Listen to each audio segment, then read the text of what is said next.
La valeur de ces monnaies virtuelles ne fait qu'augmenter depuis le début de l'année. À côté de Lille, Nicolas Raymond fait partie de ces jeunes investisseurs qui préfèrent les crypto-monnaies au livret A.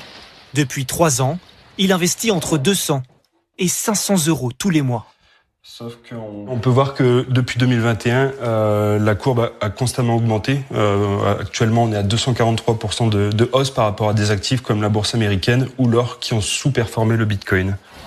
Au total, il a investi 15 000 euros, un placement qui en vaut plus du double aujourd'hui. Alors effectivement, quand on parle du Bitcoin, on a une surperformance par rapport aux différents actifs qu'on peut retrouver en bourse.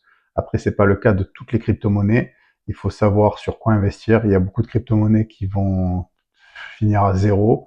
Il y a d'autres crypto-monnaies qui surperforment le Bitcoin.